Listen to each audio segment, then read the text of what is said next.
Clarity for owners and renters. The city of San Diego comes up with a plan to regulate websites like Airbnb. But you can't just single out one major religious group because they have an advocate in the form of an organization like CARE. San Diego Unified School District gets sued. Why its partnership with an Islamic group is accused of violating the First Amendment. With the new drone and aviation class kicking off next year, Vista High School is taking to the skies. And we talk with KPBS Frontiers reporter Jin Guerrero about the release of her new memoir. KPBS Evening Edition starts right now.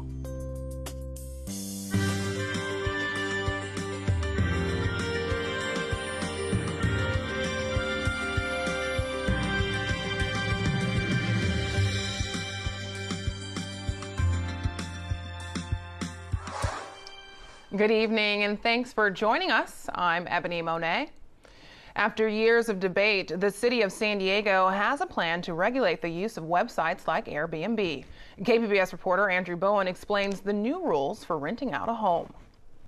The issue of Airbnb has vexed the city council for years. Ultimately, it was a compromise from Councilwoman Barbara Bree that won a 6-vote majority. The proposal lets hosts rent out a spare bedroom in their homes without much hassle. To rent out an entire home, hosts need an expensive license, and they can only do it for the home they live in most of the year. Bree says short-term rentals deplete the housing supply, exacerbating the housing crisis. I'm excited that we were able to do something that's the right policy for our city and that we talked about housing, which was the right thing to be talking about. Similar ordinances in other cities have ended up in court or on the ballot via a referendum. Andrew Bowen, KPBS News. The framework for the new rules is largely part of a compromise plan supported by Mayor Kevin Faulconer. In a statement released after the vote, the mayor said the most important thing is that we have an established set of rules that protects neighborhood quality of life through increased oversight and enforcement. True compromise means everyone gives a little in order to reach a common objective, and we can all agree that it's time for San Diego to move forward on this issue. A federal judge in San Diego is considering whether to grant a request to block a program aimed at stopping Islamophobia in schools. KPBS education reporter Megan Burks was at today's hearing. Back in 2017, the plaintiffs called it anti-American. Far-right media warned it was a gateway to Sharia law. Now in 2018, attorney Charles Lamandry says the partnership between San Diego Unified and the Council on American Islamic Relations is simply unconstitutional. It is absolutely forbidden in the schools to promote a particular religion over other religions or no religion, and that's what they're endeavoring to do in the school system.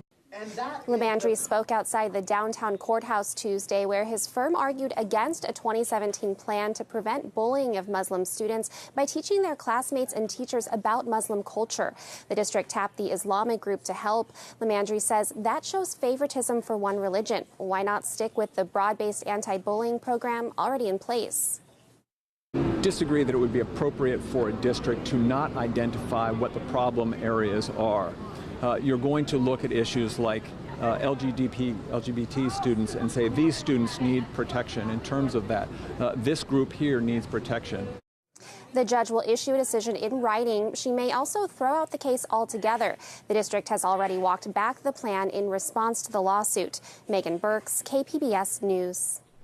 State lawmakers are debating if school vaccination laws need to be strengthened. Medical experts say there's evidence that parents might be abusing the waiver system. Current law requires all children be immunized before attending school. While there's no exception for personal belief, parents can get a waiver for medical reasons. There's no school that's going to have a quarter of the kids really have true medical exemption. That's why we suspect many of these medical exemptions are obtained by parents who shop around, find a physician who's willing to provide these, and that's probably unethical. It's a little bit like whack-a-mole in that there's different theories that come up all the time. As soon as one is debunked, another one comes up. But one of them was the vaccine autism link, which was which was articulated by a British scientist who was stripped of his license. That paper's been retracted. He was found to be lying on several accounts, and there is no scientific evidence that vaccines are associated with autism. One proposal is to audit doctors who provide a high number of medical exemptions. Workshops on how to eat better, exercise, and de-stress are coming to a library near you. KPBS reporter Matt Hoffman says the region's largest healthcare provider is offering the classes for free. The workshops are made possible thanks to a partnership between Sharp Healthcare and the City of San Diego. There are plans for more than 50 wellness classes focusing on topics like depression, substance abuse, and living a healthy lifestyle. Having folks and professionals that are out there in the community say, tell me what some of your questions are, and answer them. You don't feel like you have to go down to a clinic or something else. It's designed to be easy to use and free of charge. Sharp is also hosting a handful of similar workshops for city employees. One of the classes that we offer that's one of my favorites is Nutrition Basics, the key to healthy eating. Tracy Grant is a registered dietitian and is overseeing the workshops. Our goal is to get baseline basic health education into the hands of the community on the topics that they need the most. There's a lot of very basic concepts that just are not common knowledge. The classes will be held at libraries and recreation centers for at least the next 3 years. Matt Hoffman, KPBS News. The company that owns the Mandalay Bay Hotel in Las Vegas is trying to protect itself from lawsuits. MGM Resorts has filed a federal lawsuit against more than 1,000 victims of last year's mass shooting. The company claims it can't be held liable in any civil lawsuits related to the shooting. It cites a law passed after 9/11 that protects any company that uses anti-terrorism technology. The FBI has not called it an act of terrorism because the shooter's motive is unknown. The Surfrider Foundation is moving forward with a lawsuit over cross-border sewage contamination.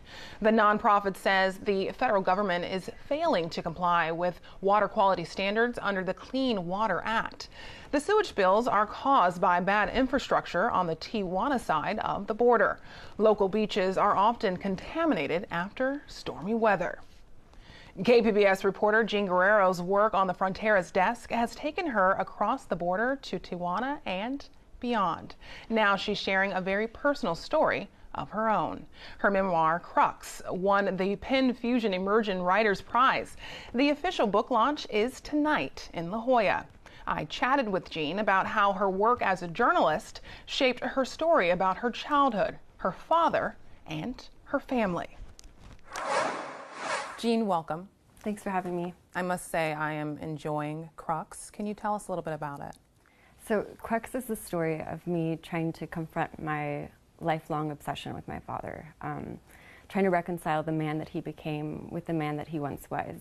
When I was a little girl, he was my primary caretaker. My mother's a doctor, so she was busy with patients, and so I spent most of my time with him.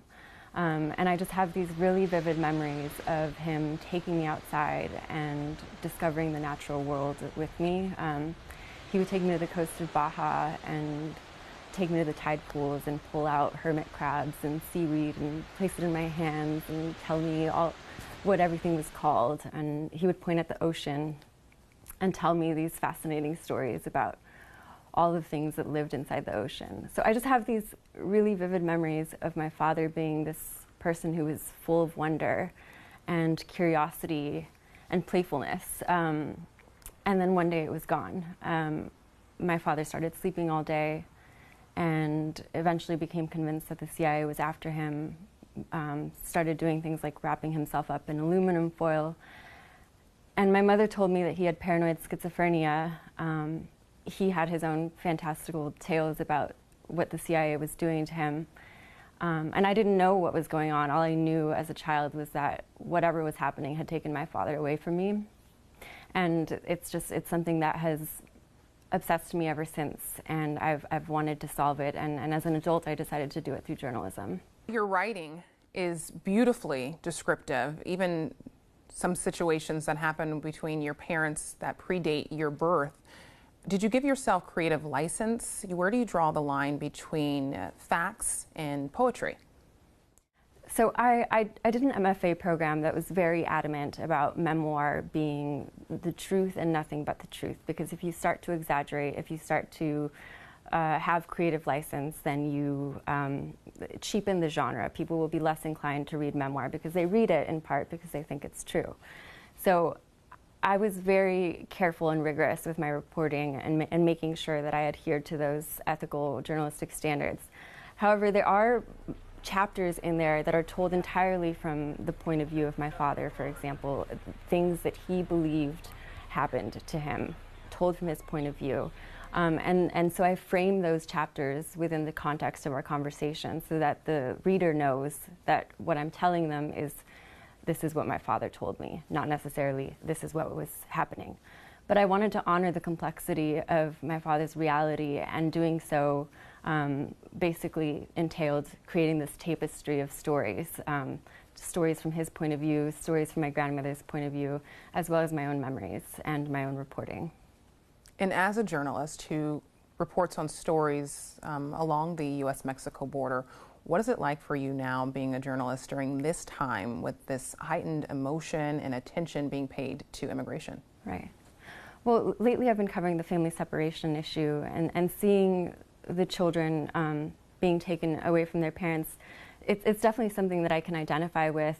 Not to say that my experience is anywhere close to what these children are experiencing, but I know what it means. I know what it feels like to be physically and emotionally separated from a father, and there's trauma associated with that. So that's something that I'm definitely familiar with, and when I'm reporting on these issues, it touches me as a human as well as a journalist. And lastly, what do you hope readers take away from Crux? So Crux for me is really about the fact that the truth is always way more complex than we think it is. When I thought I understood my father, when I saw him as only someone who had paranoid schizophrenia, and I thought that label encompassed who he was, that's when I started having these self-destructive tendencies, because I was doing violence to my concept of the truth and of humanity. I was being reductionistic in terms of my thinking about my father. Not to say that paranoid schizophrenia isn't a perfectly valid diagnosis, but in terms of my father, it really limited my understanding to one very specific realm.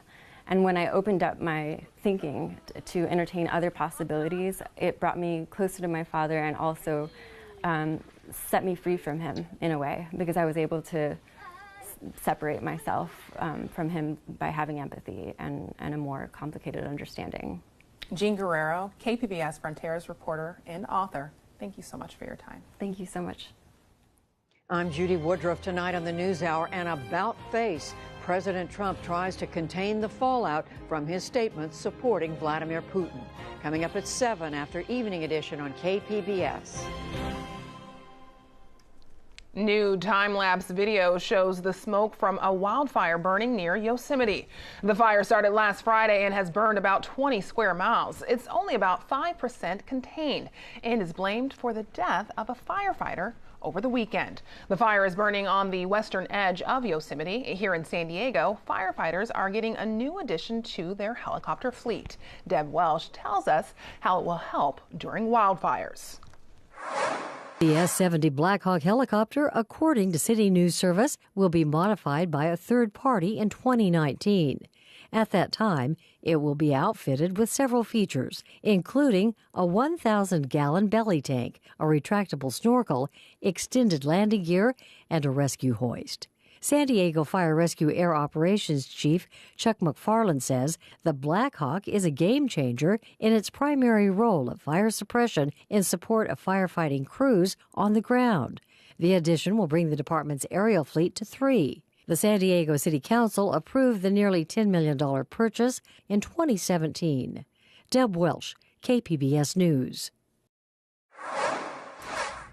We actually have a thunderstorm in the forecast for the San Diego metro area tomorrow. It's because, notice, we have some extra moisture creeping in from the west. This is all because of monsoon season, of course. Some spotty showers in places, but not all of these green areas you're seeing are actually getting rain. Some of it kind of dries out before it actually hits the ground. But some people, especially in the mountains, are seeing some spotty showers, and that could push off as far west as the coast by tomorrow. It's a slight chance, only about 10%, but especially if you're in the mountains, that's where you could see it. So for tonight, 68 degrees, low clouds, even some fog. So when you wake up in the morning, it's going to appear kind of gloomy along the coast as it usually does. But of course, we will have some sunshine later on. So Oceanside tonight at 69 degrees, Chula Vista 69, Ramona at 67. And the further east you get, that's where you could more likely see some showers, perhaps a storm. Borrego Springs at 80 degrees. Now tomorrow, it's going to be hot, especially those interior areas, a bit above average, nothing outrageously above average, but slightly above average temperatures. Still pretty comfortable along the coast, and we still have some moisture lingering around the desert. So for temperatures, Borrego Springs up to 101.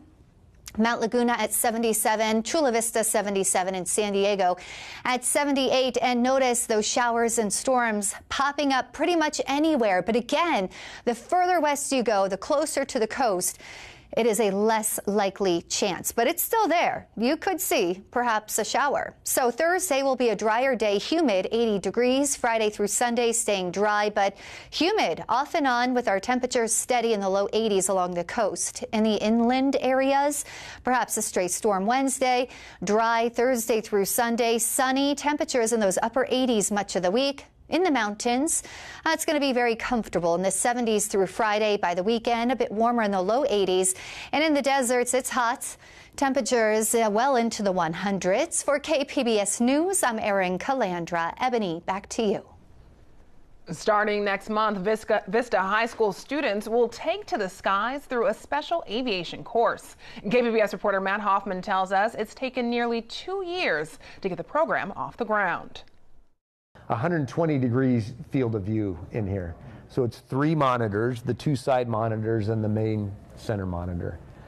It's what we call a glass cockpit. It's a G1000 flight simulator. Vista High aerospace teacher Vinny Lostetter is showing off his students' hard work. The switches, knobs, and functionality is just like it would be in a G1000 actual aircraft. For the last year and a half, his students have been working on a special project, building a fully functional flight simulator. There was an aircraft that was destroyed in an accident up at Fallbrook Airport. And they said, you can have the airplane, but you have to go get it. And we headed out to Fallbrook Airport, and we dismantled a Cessna 182, strapped it on a trailer, and drove it into the school in the same day. Getting the plane was fairly easy. Taking it apart was a process. We did a lot of trial and error. You know, it might be simple things like how to remove a wing, which is actually fairly simple, not that many parts to do.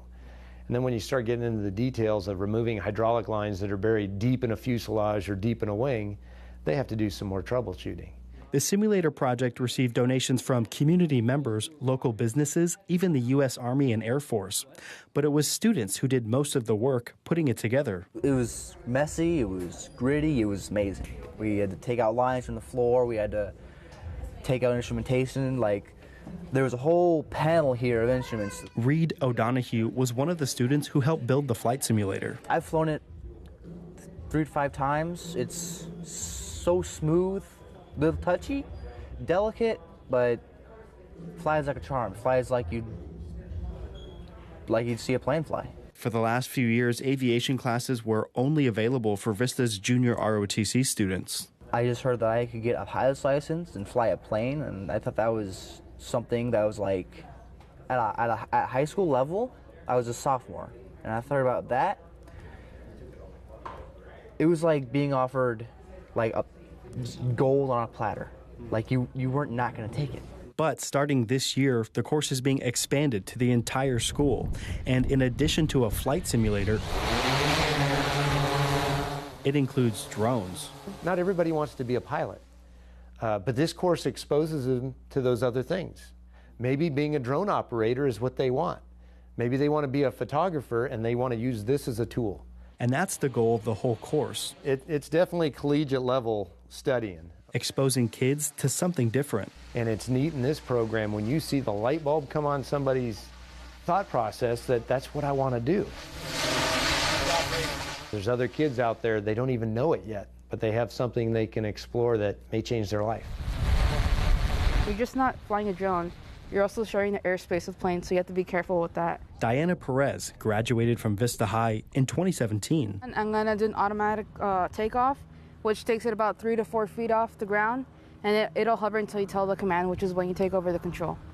She helped build the flight simulator and is now studying drones at Palomar College. One day, Perez hopes to make money as a drone pilot. Agriculture and construction as well, because they'll seem more different, and you don't really see that a lot. Like, a lot of people just do video photography, which is the normal, but you don't really see a lot of people pursuing those other side careers related to the drone, which is agriculture. You'll find out, like, this color means that there's not enough water to these plants. If you want to get paid to fly drones, you need a license from the FAA. During next year's course, Vista High is paying for each student to take their FAA test. That means students will get hands-on training with drones while also spending time in the flight simulator. I hope that in the future I get to hear the great things that they're doing. As fast as things have changed in aviation, I can't imagine what it's going to be in the next 10, 20 years when I start hearing students come back and they're going to tell me about their adventures to Mars or wherever they end up. In preparation for the course, Vista High purchased a dozen new drones, ranging from inexpensive starters to sophisticated $5,000 aircraft. Matt Hoffman, KPBS News. San Diego International Airport is being recognized as an innovation leader. An airport industry group named the airport the most innovative for a large hub. The airport was credited for turning the old commuter terminal into an innovation lab to develop new customer service products. The award also recognizes the airport's efforts to be environmentally sustainable. From digital design to smart machines, new technology has changed the way the fashion industry does business. AP reporter Terry Che profiles how an American iconic brand is evolving. At the Levi Strauss Eureka Lab, the 165-year-old retailer is reinventing the way it makes jeans. But we might send some of the bases. Each season, the design center develops hundreds of finishes, the wear and tear patterns that give denim that weathered look. Levi's designers now create new finishes with digital pens and touchscreen computers.